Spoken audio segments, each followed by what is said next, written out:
Baik, assalamualaikum warahmatullahi wabarakatuh. Anak-anak, ketemu kembali di pertemuan ketiga, masih dalam materi multimedia, yaitu alur produksi multimedia. Kalau kemarin kita sudah bicarakan masalah preproduksi, maka kita di sini akan membicarakan masalah produksi dan post produksi. Ada tiga alur produksi dalam multimedia. Yang pertama pre-production, production, dan post production. Apa itu produksi? Produksi adalah proses pembuatan, mulai dari syuting, pembuatan program, kemudian adegan, dan semuanya adalah produksi. Ini dikerjakan oleh sebuah kru film di lokasi syuting. Kalau di dalam teknisnya seperti ini, tapi intinya adalah proses pembuatan konten, pembuatan program yang diperlukan, mengintegrasikan konten dan software, mendesain menggunakan alpha version, ya, itu untuk produksinya.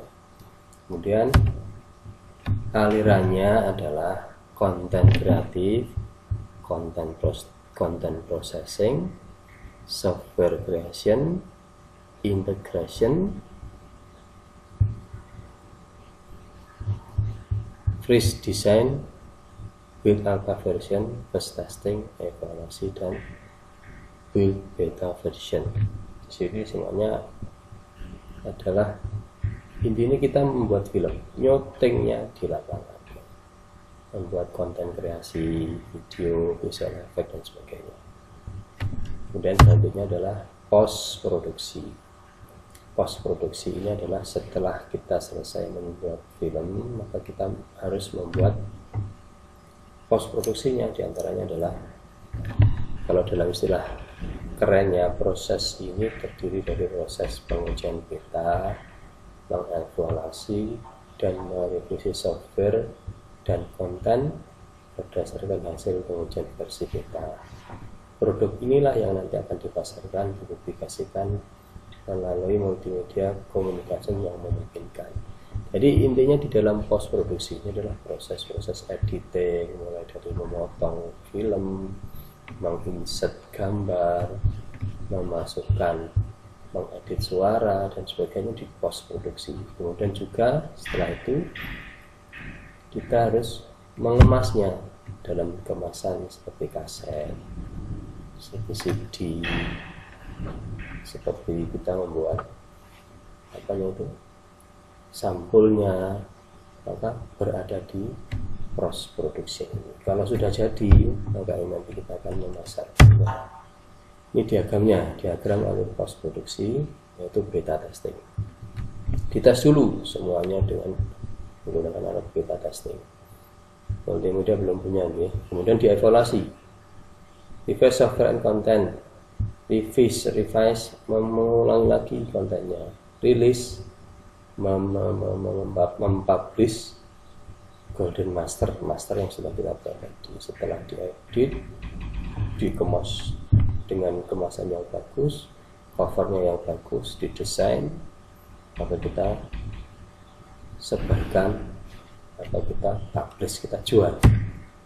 Kemudian dalam menjualnya, maka kita harus mempunyai kategori multimedia, yaitu content production dan multimedia communication. Film yang telah kita buat tadi itu kita pasarkan, atau produk yang telah kita buat tadi kita bisa pasarkan melalui dua ini.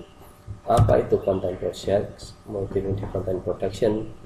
Yaitu multimedia content production adalah penggunaan pembuatan beberapa media seperti teks, audio, grafis, animasi, video, dan interaktif.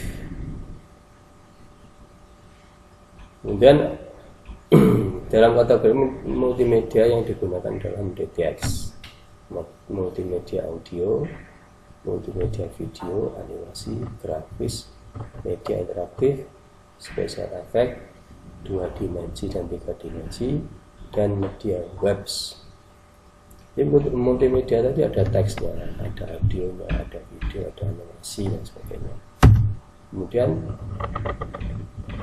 multimedia production tadi adalah tag ini diagramnya, itu dipublish melalui broadcasting. Apa broadcasting? Penyiaran.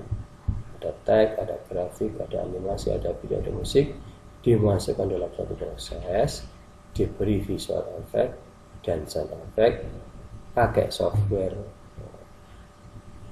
Di dalam proses inilah setelah hasilnya maka dihasilkan oleh sebuah multimedia production menjadi publishing. Kalau tadi multimedia content production, ya. Ada teks, audio, video, animasi, grafik, interaktif, 2 dimensi dan web. Kalau ini multimedia production yang bisa kita publishing.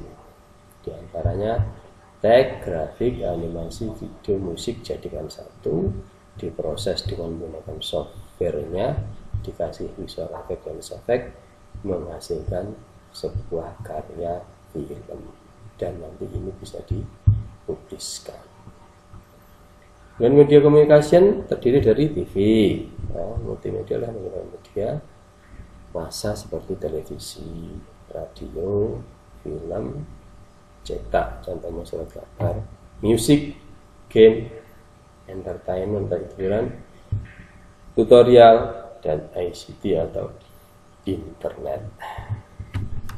Selanjutnya, multimedia production dan multimedia broadcasting bisa digabung menjadi satu. Tadi ini multimedia production, kemudian digabung menjadi multimedia broadcasting, ya, televisi dan radio. Isinya disiarkan dari multimedia production ini. Di multimedia production ini bergabung dengan multimedia broadcasting, menghasilkan sebuah siaran bisa televisi dan radio, bisa juga film, bisa juga internet dan game. Keterkaitan antara multimedia production dengan multimedia broadcasting, ada broadcasting multimedia, semuanya terkait ke sini. Ada radio, televisi, entertainment, film, musik, printing, game, semuanya terkait di dunia multimedia. Ini ada beberapa kategori. Teks bisa kita sebarkan melalui televisi, film, media cetak, game, entertainment, tutorial, dan internet. Audio bisa TV, bisa radio, bisa musik, game juga bisa, hiburan juga bisa, tutorial juga bisa, ICT juga bisa. Berikutnya video, TV, radio tidak bisa karena tidak bisa menyampaikan gambar, film bisa, game bisa, entertainment, video graphics, grab image yang kita pahami, yaitu seperti desain grafis, bisa kita sharekan di TV, film, cetak, dan game, dan sebagainya. Ini titik-titik ini adalah media-media yang bisa kita lihat dan bisa kita siarkan, ya. Media web hanya bisa di sini cetak, bisa di film, cetak, dan musik. Jadi di web juga bisa dimasuki, isinya bisa kontennya bisa diisi game, musik, film, entertainment, dan tutorial. Langsung melawan tugas seperti biasa, tuliskan langkah-langkah dalam proses produksi. Kedua, tuliskan langkah-langkah dalam proses pasca produksi atau post produksi. Jelaskan kategori multimedia dan berikan masing-masing contohnya. Seperti biasa, mengumpulkan tugas seperti biasanya di Google Form. Demikian dari saya, mohon maaf yang sebesar-besarnya bila ada kesalahan. Sukses dan sehat selalu. Assalamualaikum warahmatullahi wabarakatuh.